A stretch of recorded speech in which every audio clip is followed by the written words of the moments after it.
Hello, everybody. How are you doing this fine Thursday? I'm doing quite well. I did just wire $60,000 to my attorneys. Yay! Why did I do that, you might be wondering. Let's do a little recap here. So I do want to preface this whole video with saying this is just a little TLDR highlights point.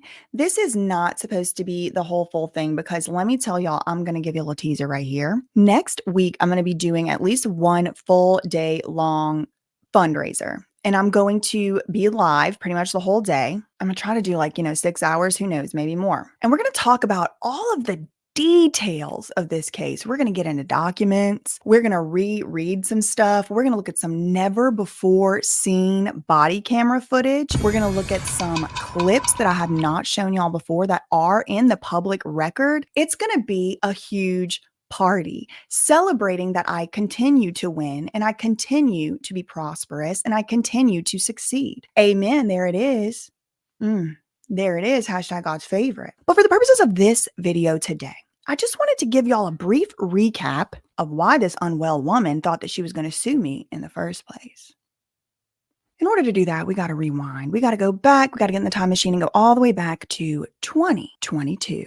Now, it's cold. It's February. Imagine you're cold. It's February 2022. This is kind of fresh off the heels of me quitting my job, right? From Lou Taylor, Britney Spears' business manager. She came and hired the law firm I was working at as a first-year lawyer right out of law school. Britney Spears' business manager did not like that I was telling people that she had conflicts of interest with her investment firm that she started, Stonebridge Investment Counsel. And so she bided her time, girl. Yes, she did. She waited until I started at that law firm. 2 months later, not even 2 months, 2 months. 2 months later, she hired the law firm. And then she's like, stop making videos about me, through my employer or whatever. I mean, y'all have heard that story before too. But that happened in February 2021. All right. So a year later, February 2022, I'm kind of still reeling from all of that, still trying to get my bearings. Like, what am I going to do? Am I going to go back to being a lawyer again? Like, I didn't think that I probably was because I didn't want anybody being able to tell me what to do like that. I did not want to ever have anybody have a paycheck or anything over my head that they could try and tell me what to do ever again. I gave up my law license for exactly that reason because I don't want anything that can be held over my head, right? So it's February 2022. I've been doing activism online for at least about 2 years at this point almost. And somebody told me Bam Margera from Jack was in a conservatorship. I didn't know if that was true or not. I didn't know. So I start looking into it. Come to find out, yes, he was. Bam Margera was in a conservatorship. He couldn't have his phone. Nobody had heard from him, at least the public, in months and months. It was like, where's Bam Margera? I mean, that's what really started it all. Well, I start looking into it, and turns out the person who had applied for the conservatorship for BAM was a woman by the name of Lima Yevrimovich. Now, Lima Yevrimovich has other names. Lima Mora, April Mora was the URL tag on her LinkedIn at some point. Lima Yevrimovich and Lima Takali. Now, Takali could be spelled about 4 or 5 different ways. I ended up finding out some other stuff about this woman, but very importantly, what I found out was this is not her first rodeo. Bam Margera, that was not her first rodeo of trying to conserve somebody. Now, in my opinion, conservatorships are slavery. You're taking away someone's rights and you're giving them to somebody else. There was some back and forth, amongst the peanut gallery on whether or not Bam was in a conservatorship or a guardianship. For all intents and purposes, it's the same thing. You're taking somebody's rights and you're giving them to somebody else. And we're talking about inalienable rights too. Like the government decides them rights ain't inalienable anymore and they can give them to somebody else. Anyway, this wasn't her first rodeo. No, it was not. She had actually, this woman, gone on a huge YouTube channel. Soft White Underbelly. It had like 3.5 million subscribers at the time, maybe 3 million, something like that. All right, so Lima Yevrimovich. You have a company called Aura. Mm-hmm. And what do you guys do? So we're all about data-driven healing. Our goal is to use technology to scale affordable, high-quality treatment services. She had gone on Soft White Underbelly, kind of telling people how to put their loved ones in a conservatorship. All right. Lima and Larry, we had Amanda's final court hearing this morning. So originally, as discussed in the last video, we were going for an LPS conservatorship to get Amanda committed to a program and to ensure that we had power of attorney to make the decisions for Amanda. So in the last 72 hours, I've been trying to do damage control, and I actually woke up at 2:30 a.m. this morning to make sure that court at 8:30 in the morning went fine. She's doing so much better just being off the streets and in an environment where she's being controlled. Yeah, Lima's been amazing. I mean, like she's a guys. detailed person. I used to tell my troops. And so it's really important to note that in cases where it's a public defender, there's a lot of people, these are very short trials. So I think that it's really important for other people out there that are looking to do something like this for their family member, to not just purely lean on the system and expect that just because that person has a representative, that representative will do what it takes. I think you've done most of the hard work in Amanda's case. Yeah, it's been really hard. There's something that you can file, which is helpless child status. Had Larry filed it, we would have no problem covering Amanda's care. So, but if you are a veteran and your child has mental health issues, I highly recommend that before they turn 18 to ask about helpless child status for their family member. If you went to her website at the time, it gave you a step-by-step on how to do it. For their family member. And step 1 said conservatorship or jail. Step 2 was detox, step 3, whatever. But this was all for the purpose of getting the loved one or the person into a court-ordered legal arrangement where they lost some of, if not all of, their rights. Okay? We were going for an LPS conservatorship, and the purpose was to get Amanda committed to a program and to ensure that we had power of attorney to make the decisions for Amanda. She's being controlled. So I start looking into this woman and come to find out she's actually already attempted to get a conservatorship on another high-profile individual on this Soft White Underbelly channel. Now, this woman's name was Amanda Rab. She was a huge fan favorite on Soft White Underbelly. She started appearing as a subject on this show back in like December 2019, and she was a frequent flyer. I mean, she came back over and over and over again. Now, Mark Leta would say at the time that he didn't have repeat people on his show or whatever, but she was repeat. He had her on more than once. And as the time went on, as these appearances went on with Amanda, they started to be intertwined with this woman who would later become Bam Margera's guardian, Lima Yevremovich. Now, Lima was on Mark Leta's channel talking about her business. And what was her business? It was a company called Aura, Autonomous User Rehabilitation Agent. Now, what Lima purported that her business was doing was using virtual reality technology in a treatment type setting with clinicians. She claimed that this virtual reality technology could be used on people struggling with substance use disorder, substance abuse, PTSD, eating disorders. I mean, it was basically looking like it was like a miracle manna sent straight from the heavens above.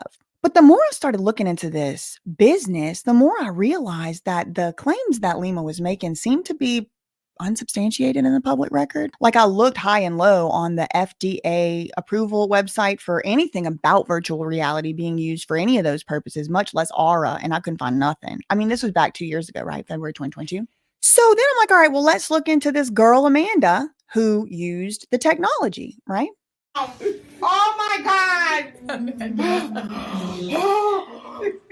What the? Oh! Oh my God! Amanda.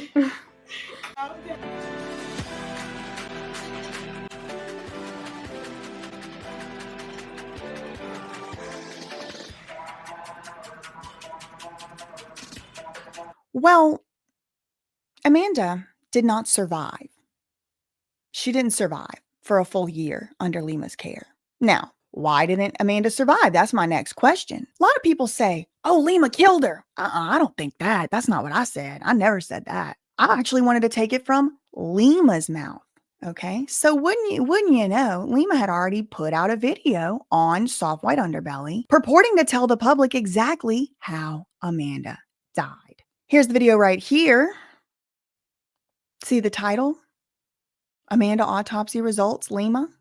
What does that tell to you? What does that indicate to you? Does it indicate to you that maybe Lima is reading the autopsy results just from the title alone? That's what I thought. That's what I thought. I thought, yeah, okay, yes. We're going to find out. We're going to find out how Amanda died.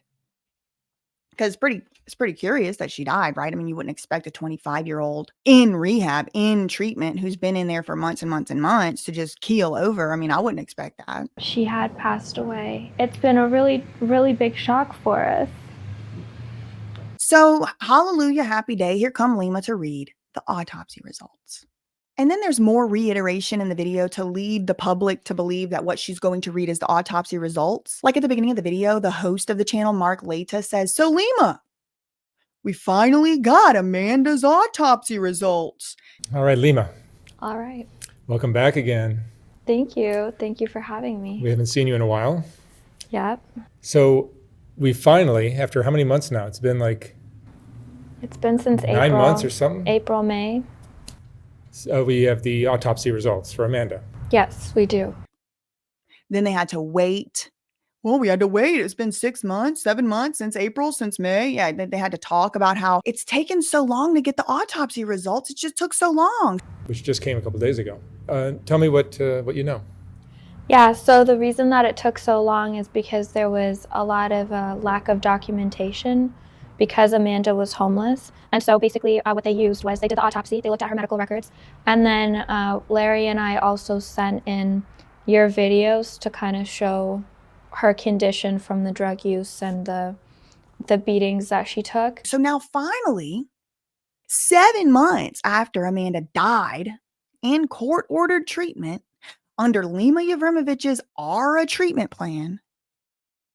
Also, she had been transferred across state lines. I do not want y'all to forget that because I think it's pretty important. She got court-ordered treatment from a court in California, but then she put the woman in a rehab in Las Vegas, and that's where she died. Okay. Then she triples down, right? First, we have the autopsy results in the title.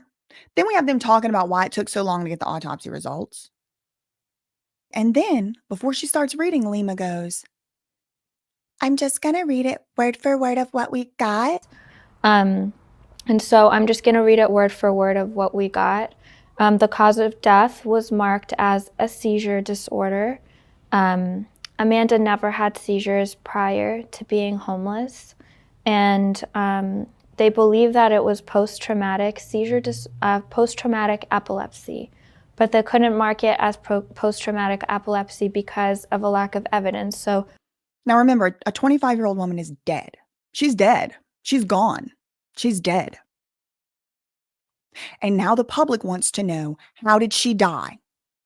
And here's Lima on a video called Autopsy Results, saying she's going to read word for word of what we got. So what did she actually say in that video, you might be wondering? I'm just going to read it word for word of what we got. The cause of death was marked as a seizure disorder. Amanda's cause of death was marked as a seizure disorder. If we would have had more documentation, it would have been marked as a homicide, and that was a major wake-up call. And so they just marked it as a seizure disorder. If the traumatic brain injury and the assaults were well documented, they would have most likely marked it as a homicide. So that was a major wake-up call for all of us. If you're anything like me, you just are getting more and more questions than answers as the freaking seconds tick by here, right? So I'm like, all right, hold on. This lady said she's reading word for word of what they got. She's talking about traumatic brain injuries. She's talking about getting beat up, beatings on the streets. She's talking about RAPE. She's talking about seizures. And she says Amanda never had seizures before. Okay, so a woman who never had seizures before died of a seizure disorder at 25 years old. It took 7 months to get the autopsy report. And there was a chance they could have marked it as a homicide? Okay, that's confusing to me. So I just wanted to cut all the crap. I don't know if y'all know this or not, but in the state of Nevada where Amanda did die, and in many states, maybe most, autopsy results from the coroner's office are public record. So I get the autopsy result, right? It's public record. So I get the autopsy results, public record. Some of it's redacted, But you know what's not redacted? The cause of death. The cause of death is not redacted. So it shows you right there on the autopsy report what the cause of death is. And I'm expecting, because Lima Yevremovich went on Mark Laita's channel on a video called Autopsy Results and said the cause of death was marked as a seizure disorder. I'm expecting to see at least something somewhere about a seizure, right? Because she said I'm word for word of what we got. And they're talking about the autopsy results, and the video is titled Autopsy Result. When I tell y'all there's nothing in the whole thing about a seizure, some of it's redacted. I don't know. Maybe it's in the redacted parts. But the cause of death very obviously is missing any reference to a seizure. You know what it says the cause of death is? Cardiac arrhythmia. It has some complicating factors, including schizophrenia, hypertension, and obesity.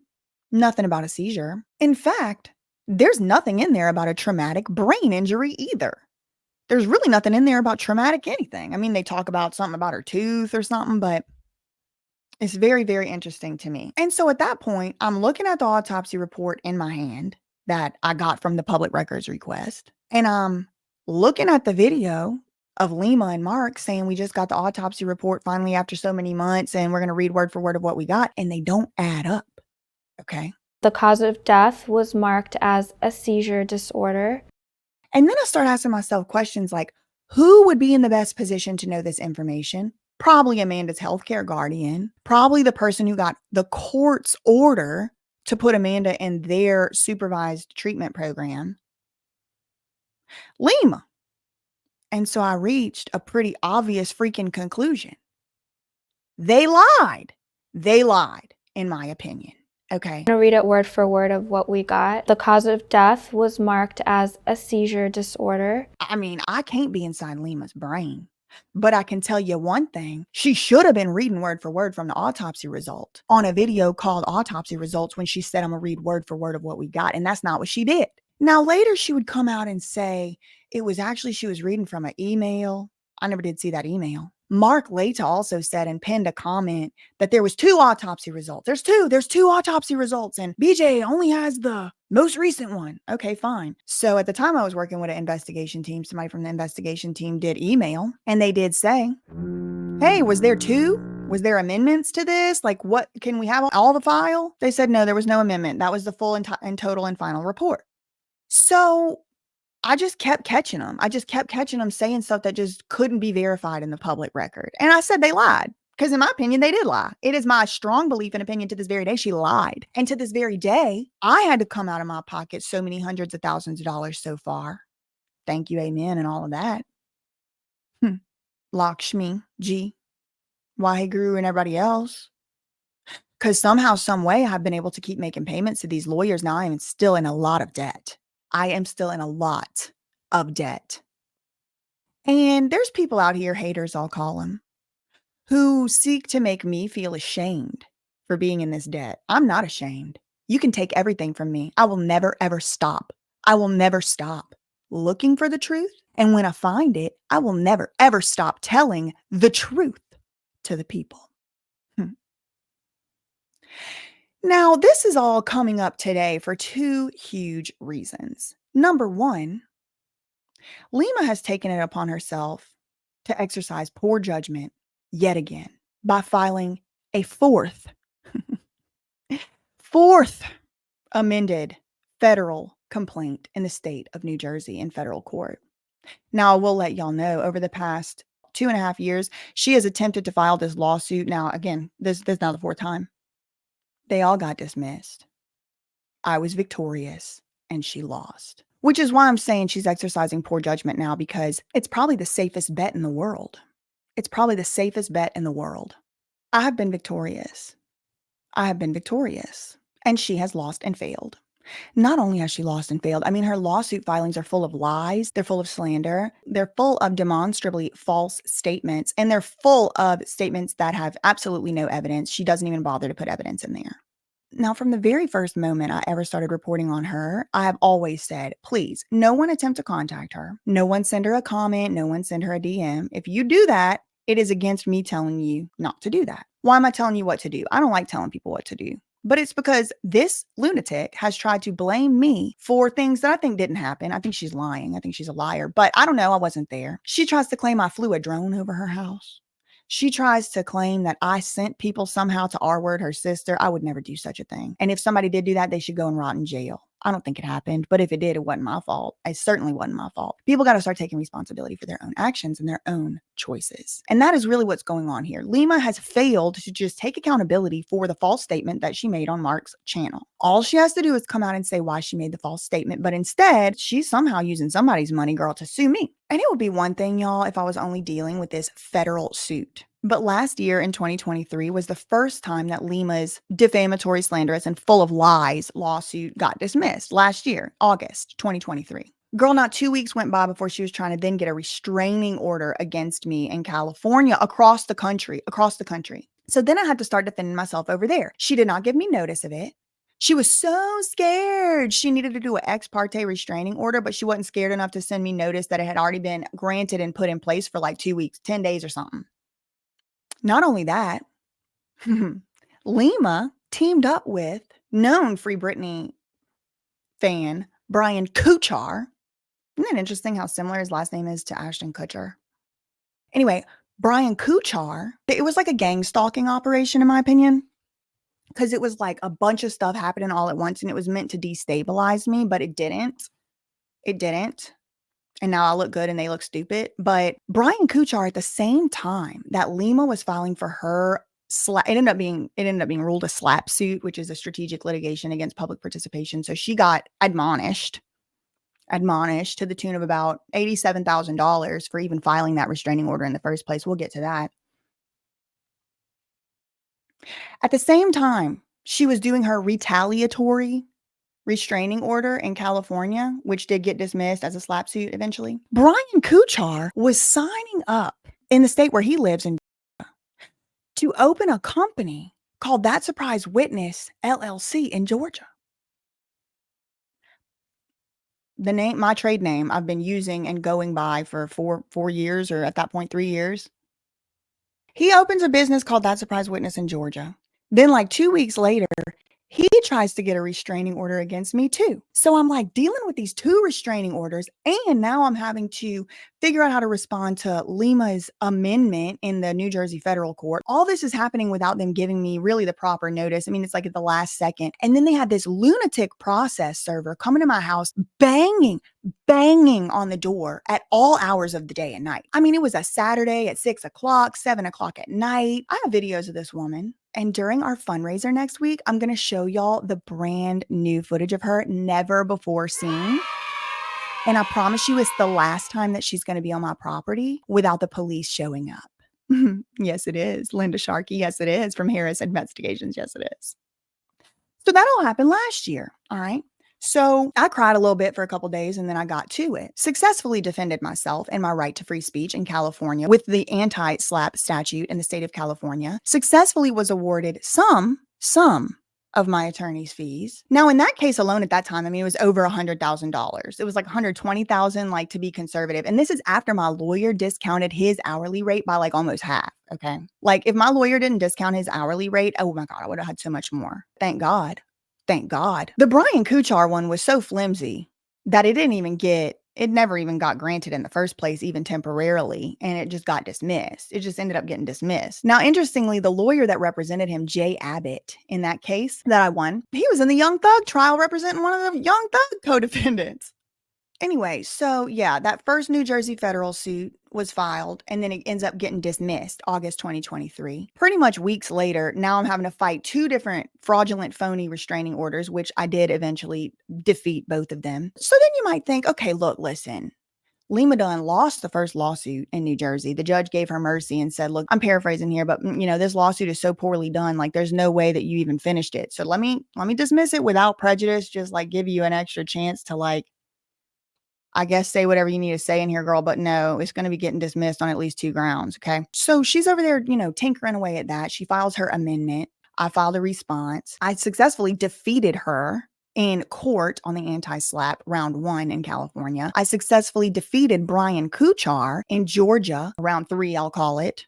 And the reason I bring him up is because Lima was in court as his witness and he filed declarations for her. So they're in cahoots. They're collaborating at best and conspiring at worst. I mean, I don't know. I wasn't there. Now, Brian Kuchar has ties with Lou Taylor because Lou Taylor sued Brian Kuchar before in the past, and then they settled for an alleged amount of about $20,000. I mean, I don't know how much it was. But he has financial entanglements with Lou Taylor and has at least entered into some agreement with her if he took a settlement from her. Okay. So do you see how this is all just kind of a little bit too close for comfort in the web? Anybody would think in their right mind, all right, Lima, you lost rounds 1, 2, and 3. You filed your little amendment. Let's just see what the court decides in New Jersey on your amendment and then maybe just let it go, right? No. Oh, another thing that was going on during all of this, from like August through like November of 2023, that restraining order, the temporary one that she got by lying and not giving me notice and telling the court all kind of stuff that she had no evidence for and blaming me for stuff I definitely didn't do. I was literally silenced from talking about her, some of her family members for no reason. I mean, like I said, that ended up getting dismissed and I actually got some of my attorney's fees awarded and Lima owes my attorneys right now for that.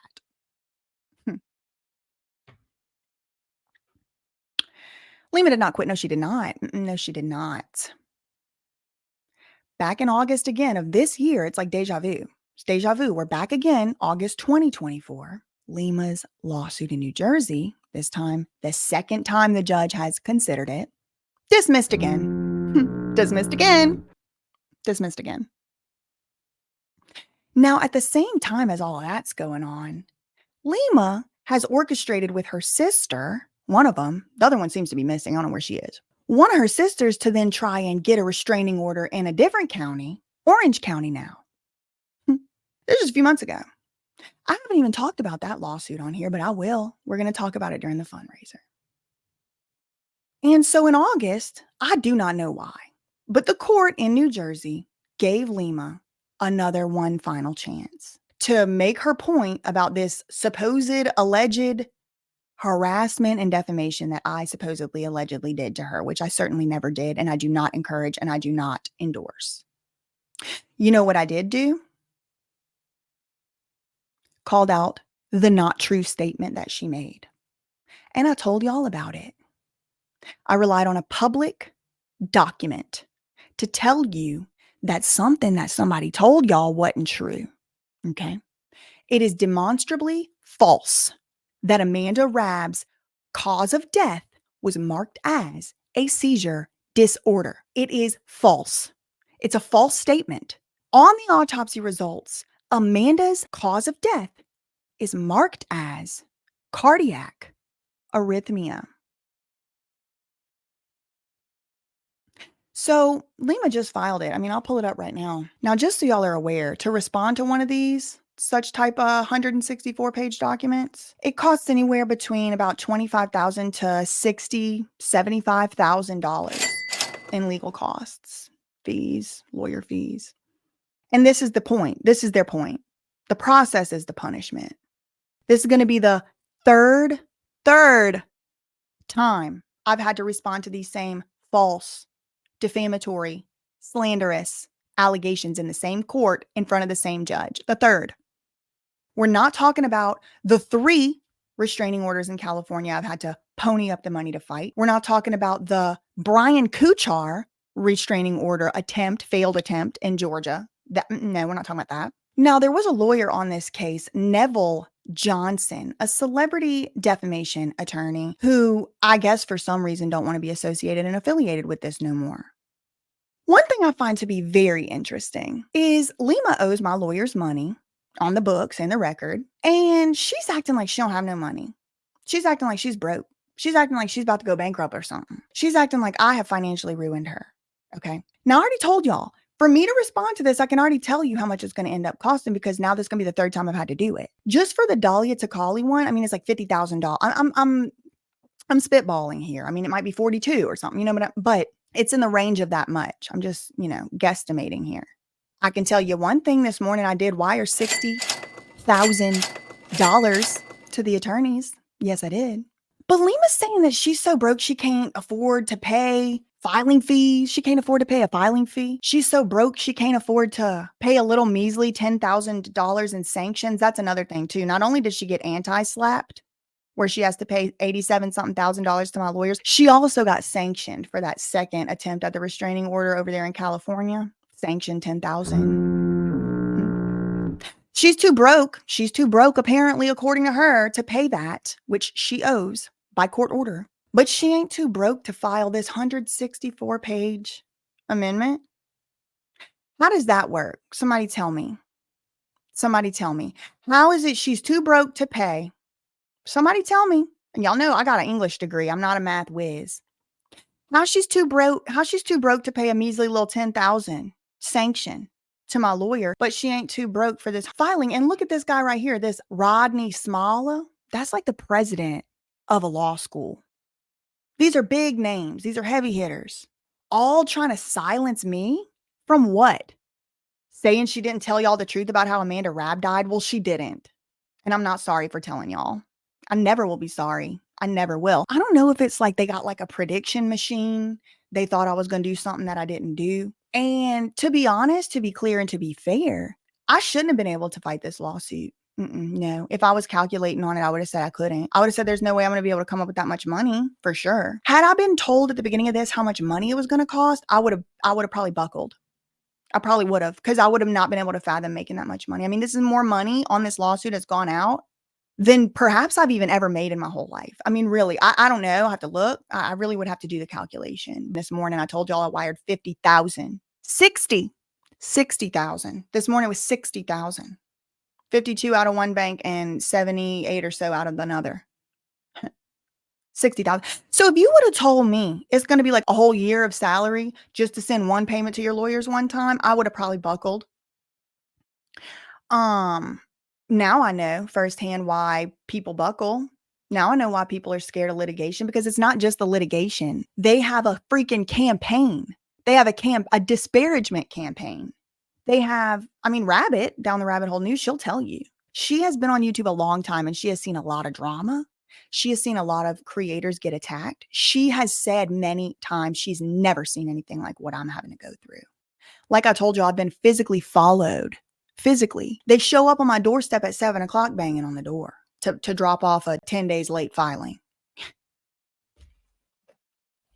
Too broke for the $10,000 sanction, but not too broke for this 164-page filing that she already lost 3 times. The thing has been dismissed 2 times already. Dismissed twice. But then whenever I saw that she did file this, I was like, might as well, y'all. Because one time, who knows? Maybe the judge was having a weird day. 2 times, maybe accident. 3 times? 3 times the charm, baby. And I'm going to win again. So I'm not a New Jersey attorney, baby. I'm a New Jersey lawyer. So that's a false statement. I gave up my license because people like Lima try to use it as something that you should be scared to lose. No, I'm taking that lesson from Buddha. I don't want anything that I'm scared to lose. Nothing. Nope. Now, this type of allegation I find to be funny. It's actually comical. It should be in a comedy special, because I have disclaimed that surprise army so many times. I've never, ever, ever rallied these people as that surprise army, because I kind of knew it was a plant operation from the first moment I ever saw it.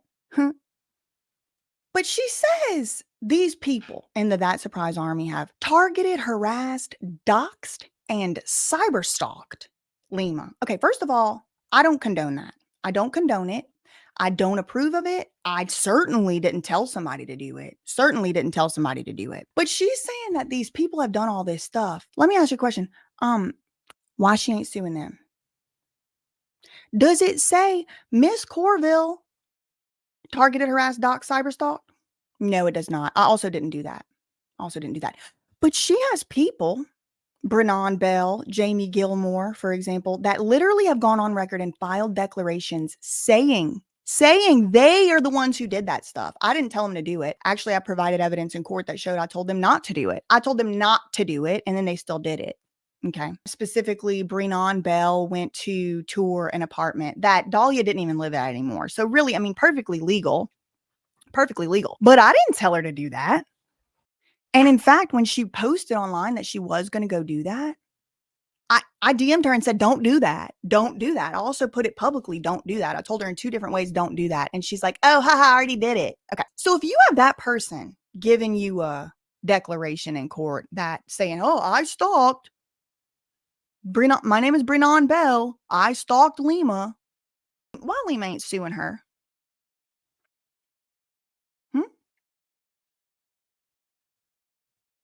If all this is stemming because of the stalking and the harassment, and you got people on record under penalty of perjury saying they stalked you, sue them.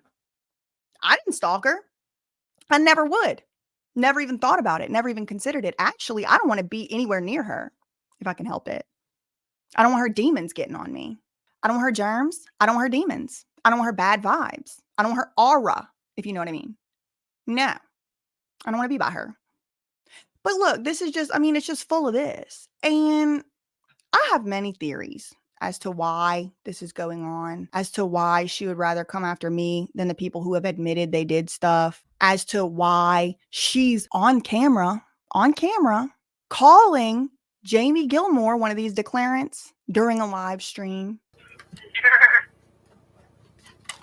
Hello. Hey. Hey, how are you? You were so sweet for that last message. Aw. Thank you so much. That means so much to me. You have no idea. Yeah, that video has been deleted, but I have it, and it's up on my channel. I have theories, but I told y'all this wasn't supposed to be a long video, okay? The whole point of this is to just prime you, get you ready. Next week, we're having a fundraiser. It's going to be at least one full day event. Who knows, girl? We might have so much fun. It might be all week. But my goal, and I'm putting it out there into the universe, is to at least raise $50,000 on the fundraising campaign next week. We can get a head start if you donate to the GoFundMe in the description box down below. Yep, this morning I sure did send out $60,000 to my attorneys. And this is like the 4th or 5th time I've had to make a payment to. I think this is the 4th time I've made payment to them. Okay. And I keep winning and they keep losing. So the question becomes, why do they keep suing me? It's to torture me. It's to make me pay. It's to get their pound of flesh. But why? She's too broke. The company closed down. Investors don't want to invest. But yet she got money to file a 164-page lawsuit, and she got these entanglements with Brian Kuchar. And that leads me to the final point of order that I wanted to bring up today. You know, the web does just keep webbing. Everything over there in Hollywood is about 1 degree of separation from everything else. So yesterday, it started coming out that Justin Bieber might sue or is considering suing his business manager / business managers because they allegedly squandered his fortune. And I do know that for several years, Lou Taylor was his business manager. And I do know that while Lou Taylor was his business manager, he made this documentary called Seasons. And they were filming for things in that documentary, including the Yummy music video. Remember, he was freaking out and then he had to do his havening. Remember the guy that was doing havening with Justin Bieber and Haley? And it's like doing all this stuff and all that. His name is Dr. Buzz Mingen. And Dr. Buzz Mingen is a celebrity whatever, wellness guru or whatever of sorts, which, hey, look, listen, if stuff helps you, it helps you. I don't care. It don't bother me, whatever. But that Buzz Mingen, he's got ties to Aura as well. Not only does he have ties with Aura, he worked directly with Amanda Rab in treatment before she tragically passed away. Here's Lima and Buzz eating with your make sure your friends are okay shirt on. So, girl, look, listen, I don't know. All I know is with the Brian Kuchar and the Paramount connections and the timing, I won't be surprised. Look, listen, this is my psychic vision. This is the psychic segment. I'm just doing psychic vision, allegedly for entertainment purposes. But when I find out Lou Taylor and Lima have any connection to one another, the FBI is going to find out that same moment. I'll say that. Again, that's a psychic vision. I don't know, girl. Who knows? Maybe I'm schizophrenic. Maybe I need Aura. Now, am I deterred? No. Pressed but not crushed, persecuted not abandoned, struck down but not destroyed. I am blessed beyond the curse, for his promise will endure, and joy is going to be my strength. Though sorrow may last for the night, joy comes in the morning. 1,000 may fall at my side, 10,000 at my right hand, but it will not come near me. I will only observe with my eyes and see the punishment of the wicked. He will command his angels concerning me to guard me in all my ways. They will pick me up so that I do not strike my foot against the stone. Ting. And so, yeah, if you want to wait till next week, if you want to do it now just to get the head start, I'm coming to you once again asking for your assistance. Again, a lot of the reason I've been working so hard, a lot of the reason y'all been seeing 2 videos come up, I'll be going live at all hours of the day and night. It's because I am committed to defending myself in this fight. I consider myself to be participating in modern day warfare. And so if it's on your heart, it's on your mind, you can donate to the legal fund in the description box down below. As far as the judgment money from Lima, I haven't seen a penny of it. And from the way she's acting like she's so broke, I don't know if I ever will see a penny of it. I mean, there is a misinformation bot campaign online saying, why do I need legal fund donations? Because I already got judgment from Lima and I already got donations to the GoFundMe. Yeah, sure I did. But that's leaving out Brian Kuchar. That was like 40, 50, I don't know how many, maybe $25,000, $30,000 I had to spend on that. The Dahlia one, which was like, I don't know, $40,000, $50,000. There's no judgment for that. Although I should be seeking one. She should get a judgment. Y'all know whenever, I'm going to tell y'all next week, but I'll put it to you this way. Lima showed up with Dahlia, with her in court. Not just in the gallery, girl, no. Standing up like she was pretending like she was a lawyer or something right next to her sister. We'll get into the details. That's all my opinion. We'll get into the details next week in the fundraiser. Will I stop? No. No, I will not. Will I settle? Nope. No, I won't. So, yeah, if you've been moved by this story, if you find it in your heart to donate, please do. Either way, I'm still going to be fine. Please don't give if you don't have it to give. Please don't give if you don't have it to give. I do not want anybody's last $5, please. Okay. If you don't have it, please don't give it. I would feel bad. You know what I mean? No matter what, I'll be victorious. No matter what, the truth will always prevail. No matter what. If you can help me, that would be appreciated. If you cannot financially help, share the videos, like, share, stuff like that. Everything does help. Send a prayer. Girl, send a prayer. Amen. That's all I really had for today. In the meantime, reading a document is not defamation. Love you, Minnie. Okay, bye. Welcome into my world. You're playing my game. Thought that you could come up and they're fitting off of my knee. Talking out the side of your neck like you're insane. Cortisol levels to the roof. Inflame. Kids these days so shameless. Selling out real friends for a paycheck. Mama didn't teach them no home training. Wanna be me so bad, but they failing. Step to the plate though. I'll take a challenger. I ain't scared of no low life scavenger. I should warn you though, if you haven't heard, I ain't no Colleen, ukulele ballager. Shots been fired. Run and tell that. Say it to my face though. Now behind my back. Won't be long till you share it in the group chat. And when I call you up, you're gonna backtrack. And you should've kept my name out your mouth. That's Vivo, how it all